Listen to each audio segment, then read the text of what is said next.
मुलांचा अभ्यास संपला. थोडा वेळ टीव्ही बघितला आणि दोन्ही मुलं गाढ झोपली. कुमुद अजून जागीच होती. केतन अजून घरी आला नव्हता. ती त्याचीच वाट बघत होती. रोजच्या उशिरा येण्याला ती कंटाळली होती. केतन घरी आला की तिला वाईट साईड बोलायचा, मगच झोपायचा. या सगळ्याचा तिला कंटाळा आला होता. उलट बोलून काही उपयोग नव्हता. त्याला जाब विचारायलाही येत नव्हता. काही बोललं की तो अंगावर यायचा, मग भांडण व्हायचे. आणि आपले बाबा कसे आहेत हे मुलांना कळायला नको, लहान वयात त्यांच्या मनावर परिणाम व्हायला नको म्हणून ती शांत होती. रात्रीचे 12 वाजले. केतन घरी आला. केतकीने जेवणार का विचारलं सवयीप्रमाणे. त्यांनी मी जेवण करून आलोय असं सांगितलं. रोज मी यांच्यासाठी जेवायला थांबते, पण तू जेवलीस का हे देखील तो विचारत नाही. याचा कुमुदला खूप त्रास होत होता. कुमुद न जेवता तशीच झोपली. हल्ली रोज असंच घडत होतं. असेच दिवसामागून दिवस जात होते. एप्रिल महिना आला. मुलांच्या परीक्षा झाल्या. सुट्टी लागली. कविता 4थीला होती आणि कृणाल 8वीला होता. दोघांनीही मामाकडे जाऊया का आई असा हट्ट धरला. केतनने सुट्टीला मामाकडे जाण्यासाठी परवानगी दिली. त्याने लगेच कशी परवानगी दिली याचा कुमुदला आश्चर्य वाटलं, परंतु ती काही बोलली नाही. कृणाल, कविता आणि कुमुद यांना नेण्यासाठी अशोक आला. अशोक म्हणजे कुमुदचा मोठा भाऊ. अशोकला केतन कसा आहे हे माहीत होतं. अशोक केतनला काहीच बोलत नव्हते. कधीतरी बदल होईल या विचारात होते. संसार एकदा तुटला की तुटला म्हणून बदल घडण्याची ते वाट पाहत होते. कुमुद, कृणाल आणि कविता आणि अशोक 10 वाजता निघून 5 वाजता पनवेलला पोहोचले. त्यांना पाहताच आजी आजोबा खूप खुश झाले. आई म्हणाली, थांबा हं, सर्वांनी भाकरी घेऊन येते. सरिता भाकरी आणि गरम पाणी घेऊन आली. सरिता म्हणजे कुमुदची आई. तिने त्या तिघांच्या पायावर गरम पाणी घालून भाकरीचा तुकडा ओवाळून टाकला. कुमुदच्या डोळ्यातून पाणी आले. इकडे आई वडील एवढं प्रेम करतात आणि तिकडे केतन इतका मला त्रास देतो, पण कुमुदने हे चेहऱ्यावर दाखवून दिले नाही. 1 महिना त्यांनी आनंदात घालविला. मामाने, आजी आजोबांनी दोन्ही मुलांचे लाड केले. कुमुद इकडे आल्यानंतर 4 दिवसातच तिची मैत्रीण पण सुट्टीसाठी आली. दोघे एकमेकींना भेटल्या. बोलता बोलता कुमुदने केतनचा स्वभाव कसा आहे, कसा वागतो हे आपल्या जिवलग मैत्रिणीला सांगितले. मैत्रिणीने मग सल्ला दिला, तो रात्री जर बाहेरून जेवून येतो तर तुला काय गरज आहे त्याच्यासाठी थांबायची. तुझं तू मुलांबरोबर जेवण करून घेत जा. तू त्रास करून घेऊ नको. त्याचं आपल्या आयुष्यात काहीच महत्त्व नाही असं त्याच्याशी वाग, म्हणजे मग तो ताळ्यावर येईल. उमा म्हणते तसंच आपण वागायचं हा निर्धार करूनच कुमुद घरी परतली. बघता बघता महिना गेला. कुमुद आणि दोन्ही मुलं अशोकसोबत घरी आली. त्यांना घरी परतताना रात्र झाली होती. ते चौघे जेव्हा घरापाशी आले तेव्हा घराला कुलूप नव्हतं. कुमुदला आश्चर्य वाटले. तेवढ्यात आतून हसण्याचा दोघांचा आवाज आला. कुमुदच्या मनात शंकेची पाल चुकचुकली. तिने बेल दाबली. केतनने दरवाजा उघडला. त्याच्या चेहऱ्यावर वेगळ्या प्रकारची भीती कुमुदला जाणवली. त्याचा चेहरा पांढरा फटक पडला. कुमुद आणि ती तिघेजण जेव्हा आत गेली, बॅगा ठेवण्यासाठी बेडरूममध्ये कुमुद आत गेली, तेव्हा तिथे एक सौंदर्यवती बसली होती.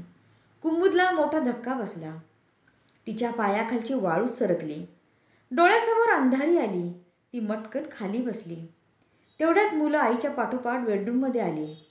मुलांनी आईला खाली बसलेलं पाहिलं आणि मामा मामा आईला चक्कर आली म्हणून ओरडले. मुलांच्याही तोंडात बाबा न येता मामाच आले. अशोकने कुमुदच्या डोळ्यावर पाणी मारले. कुमुद सावध झाली. अशोकने आणि मुलांनी त्या बाईला पाहिले. अशोकला भयंकर राग आला आणि तो कुमुदला म्हणाला, ताई तू आता इथे राहू नकोस, चल आपल्या घरी. कुमुद म्हणाली, घाईघाईने निर्णय नको घ्यायला. अशोक थोडा वेळ थांबला आणि रागातच घराच्या बाहेर पडला. तेवढ्यात त्या स्त्रीने देखील तेथून पळ काढला. केतनला आता मेल्याहून मेल्यासारखे झाले होते. आवाज अगदी मऊ झाला होता.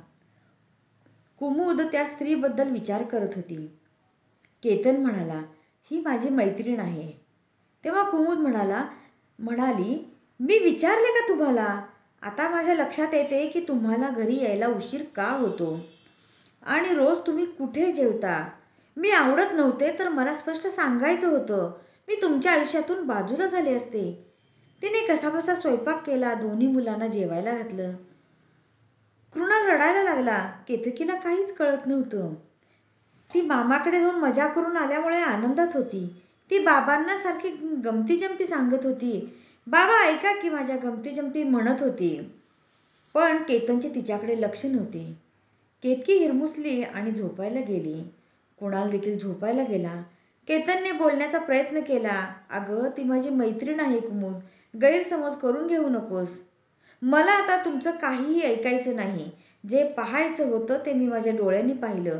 माझा आता तुमच्या कुठल्याही सांगण्यावर विश्वास नाही. माझ्या मनात वारंवार यायचं की यांचं बाहेर काही असेल का? तरी मी मनाला समजवत होते, नको आपण असा विचार करायला. पण आज तुमचं खरं रूप मला दिसलं. नाही तर मला हे कधीच कळालं नसतं. किती वर्ष तुम्ही माझ्यापासून हे लपवत राहिलात. मी आज न कळवता आले म्हणून मला हे सर्व कळालं. पैशाने सर्व मिळतं असं नसतं केतन. नवरा बायकोमध्ये विश्वास महत्त्वाचा असतो. तो तू तोडलास. रोज उशिरा येणं, तुझं ओरडणं, हे सर्व मी आजपर्यंत दुर्लक्षित केलं. तू केलेला अपमान मी सहन केला. या पाठीमागे एवढं मोठं गुपित असेल हे माझ्या लक्षात आलं नाही. बरं झालं, अजूनही वेळ गेली नाही. तुला तिच्याबरोबर राहायचं असेल तर माझी काहीच हरकत नाही. तू माझ्या मनातून कायमचा उतरला आहेस. माझ्या आईवडिलांनी मला पायावर उभे राहण्यासारखं शिकवलं आहे. मी माझी मुलं आनंदानं वेगळं राहू शकतो आणि मी राहणार आहे. माझा निर्णय ठाम आहे. माझा भाऊ, माझे आईवडील माझ्या पाठीशी आहेत. केतनने तिला समजवण्याचा खूप प्रयत्न केला, पण कुमुद ऐकण्याच्या मनस्थितीत नव्हती. केतनने मग तो विचार सोडला आणि झोपण्यासाठी गेला. केतन रात्रभर तळमळत होता, तशीच कुमुद देखील तळमळत होती. तिच्या आशा आकांक्षाची, सुखी संसाराची स्वप्न उधळली गेली होती. दुसऱ्या दिवशी सकाळी उठल्यावर दोघेही एकमेकांशी बोलत नव्हते. केतनने तिच्याशी बोलायचा प्रयत्न केला, पण कुमुदने उत्तरच दिलं नाही. दुसऱ्या दिवशी तिने पेपरमध्ये नोकरीसाठी जाहिरात पाहिली आणि अर्ज केला. तिला इंटरव्ह्यूसाठी बोलवले होते. केतनचा विरोध असताना सुद्धा कुमुद इंटरव्ह्यूला गेली. तिचे सिलेक्शन झाले. नोकरीची ऑर्डर हातात पडली. ती नोकरीसाठी जाऊ लागली. अशोकचा देखील फोन येत होता. अशोकचा मित्र त्याच शहरात राहत होता. त्याच्या घरातच 2 खोल्या भाड्याच्या होत्या. अशोकच्या मदतीने केतनला कळू न देता त्या खोल्यांची भाड्याची चौकशी केली. महिन्याचा पगार हातात आला. तिने साठवलेले पैसे, अशोकने मदत करण्याचे दिलेले आश्वासन या आधारावर केतनचा विरोध डावलून घरातून मुलांना घेऊन निघून गेली. मुलांना वडिलांची आठवण येत होती. कृणालला कळत होते. आईची अवस्था त्याने पाहिली होती. आईला त्रास होऊ नये म्हणून वडिलांची आठवण होते हे कधी त्याने आईला जाणवू दिले नाही. कुमुदचा जम बसला. मुलं देखील खूप शिकली. केतनला आता सर्वांची आठवण येत होती. त्यांच्याशिवाय जगणे मुश्किल झाले होते. परंतु आता वेळ निघून गेली होती. त्याची मैत्रीण देखील त्याला आता सोडून गेली होती. आता पश्चाताप होऊन देखील काही उपयोग नव्हता. कुमुद आता सबला झाली होती. नोकरीत तिला प्रमोशन मिळाले होते. एक कर्तव्यदक्ष अधिकारी ती आता झाली होती. केतनला तिने मनातून केव्हाच हद्दपार केले होते. समाजात तिला मान होता. पर्यायाने केतकी आणि कृणाल देखील मानाने राहत होते.